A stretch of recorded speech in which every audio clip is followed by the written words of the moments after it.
remember the arguments about eggs and whether they were good for you or bad for you? Where do we even end up with that? Or how about milk? That too has had its time in the spotlight, as of a lot of other foods, about whether they were good for us or not.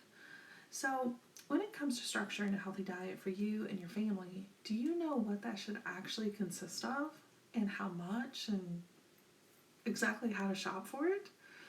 Hi, my name is Amy, and I'm a working mom and wife, just trying to live as naturally as I can, the best way I can figure out how to do it every day. In today's Tune In Tuesday, let's talk about diets, as in diets that help us eat healthy and give us what we need for a solid nutritional support structure to our day, right? And our health. We are all familiar with the food pyramid, right? The bottom being all the foods and veggies, and the near the top is the meats and proteins, right? So you know what I'm talking about. There are different variations of this information, but they all have this purpose of guiding us to knowing what foods we should eat more of or less of every day, right? Okay, I've heard it said that 80% of our health can be derived from what we eat every day, and that by dialing in our nutrition, we can improve our health, perhaps even lose some weight, and feel better, not just physically, but emotionally. So in considering that, did the food pyramid get it right? Is it there truly a one-size-fits-all approach to the best diet for all of us that can get us those kind of results? There's a couple things that give me hesitation with this whole answer.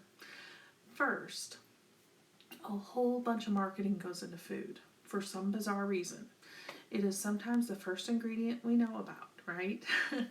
So what I mean by that is how it is presented in commercials at just the right time to make us consider we want it.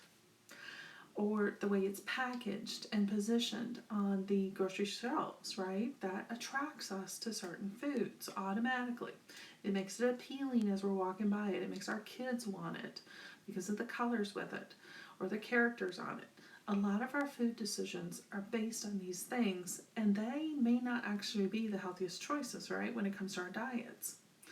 The second hesitation I have is what other ingredients are in our foods. I think we can all agree that there are ingredients that we can't even pronounce. We have no idea what they are, where they came from, or why they're even in our food. There are so many gaps in our food system that have created gaps in our nutritional value that we're receiving every day. And that's a problem. So from how we raise crops and animals in overused, overworked farms, to corporate farming, to even man-made foods and additives, we got a real mess on our hands. And when we really look at some of the food, it can be a very scary situation with what we're trying to figure out how to eat every day.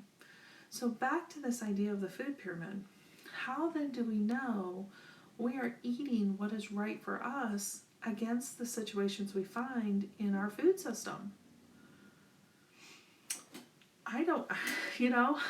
I think this is a major question a lot of us ask ourselves when we are, trying to improve our health, lose weight, feel better. But I also think it's important when we just in general consider what we are feeding our families, right, every day. Navigating the grocery store is one of the most dangerous, toughest places to figure this out too, right? So what do we do? So here's my tips and what I've figured out so far on this. And again, I don't claim to have it all figured out, but this is where I'm at. First, we got to read labels. We have to become educated about those ingredients and start saying no to things that just are in there for some reason other than adding value to our diet, okay? These would be those things like preservatives, added flavoring, fake coloring, and things that we know are not really food, but they're cute and we think our kids will eat it because it's filled with sugary goodness, okay? We've got to break up with that stuff, guys. Breaking up with some of those ingredients is hard, but it is absolutely essential to finding those foods that are better for us and not impairing our health long term. I believe for most of us, doing this alone would significantly improve our health and give us a fighting chance to seeing other changes we need to make and probably make it easier. Okay, so in my house, I have been working very slowly and strategically. My husband and son both love gummy snacks. I get it. They're sweet, they're a little bit tart, they're fun to eat, they're squishy. So most of the gummy snacks out there, though, are not very nutritious and contain some of these very things that I'm telling y'all we got to break up with. Fake coloring, flavoring, you name it. And so to combat this and still get my guys these snacks that they like, I have really kind of taken to making my own at times. And I've also found some organic ones that they seem to like that are actually healthier. Now, it took me some time and some trial and error to find the ones that they liked, but this was kind of a great win all the way around for them. It sometimes takes doing that to find the right breakup with these types of foods. We are programmed to like them, and because we all know and have used them, so when we try to taste something that is real food, it's probably not going to taste good to us at first, okay? Because we're not used to real food. In other things I've tried this with, besides the gummy snacks, I found the best approach is just being curious about what else is out there and being a taste tester. Now let's talk about real foods. A lot of nutritionists will tell you that to improve your diet, you need to include more whole foods, real foods in your diet. You know, the fruits, the veggies, the grass-fed beef, the free-range chicken, blah, blah, blah, right? I love this concept that when we intentionally look for real food, it is best for us, right? But here's where we run into problems. A lot of our processors and manufacturers of our food add in things to these real foods that cut down cost, extend shelf life, and, bump it up to a price level that's not economical for most of us.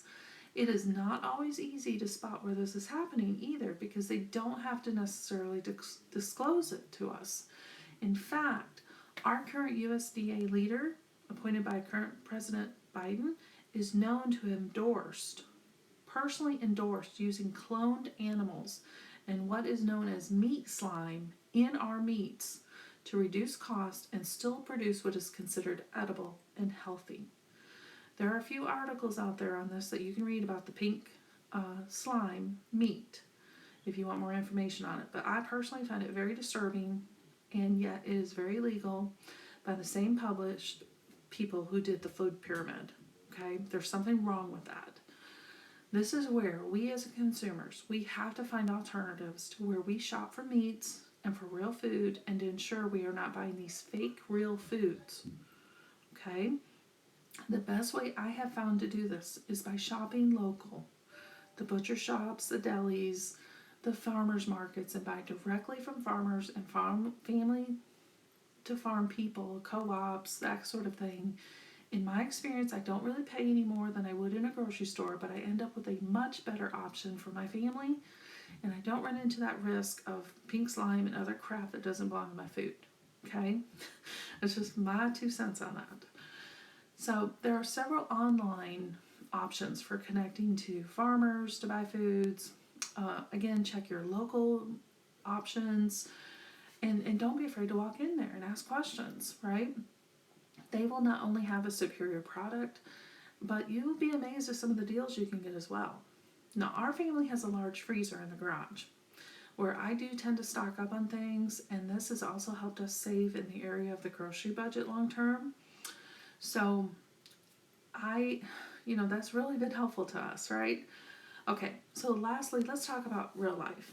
We are all busy, and the convenience of food is important to our lifestyle.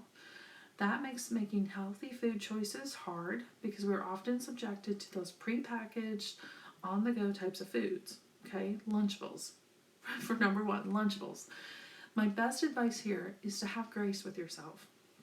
We will not always be able to find the perfect option of what to eat in the moment, and that's okay. When it comes to finding the right diet for us, navigating the choices is hard, and fitting it into our lifestyles can be challenging. Even when we are super prepared with meal prepping and snacks and other things we can make at home, life is going to happen and interrupt that at time, right? It happens to all of us. Don't beat yourself up over it. Simply go back to what is good for you when you are able. Okay? Now, for me, this has meant occasionally I enjoy a ginger ale or a lemon lime soda. I find that one that is as good as ingredients as I can get and enjoy it because I love the bubbles, I love the taste, and it's a treat. But what's interesting is that I find days I'm not able to drink the whole can of it anymore. I enjoy my treat, have as much as I want, and then I'm done. I actually end up dumping the rest of it down the sink because I can't drink it all anymore. Since I don't drink soda, when I have one of these, it doesn't seem to satisfy my thirst like it used to. And usually about a quarter to a half a can is really all that satisfies that kind of craving for that soda type taste, right? But it took me a really long time to get there. I really don't think it is a matter anymore of if eggs or milk or whatever is good or bad for us, but rather what is in our food that is the bigger question here, right? What is being added to it behind the scenes that's influencing that benefit? And that is something we should all be asking ourselves every day.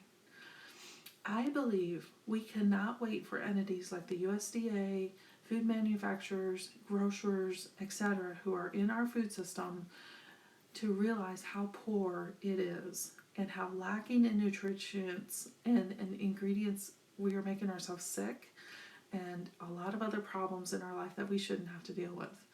Instead, we as consumers and family need to take those matters in our own hands and find the resources that feed our families good ingredients that support health and honor our family budgets. Whew, that's a whole bunch, right? So doing this is one of the best ways we can move towards not only living more naturally, but naturally well too. So I hope you found that informative. I'll get off my soapbox now, but that is this week's Tune In Tuesday. Leave your comments below of options that you have found to help your family achieve this. And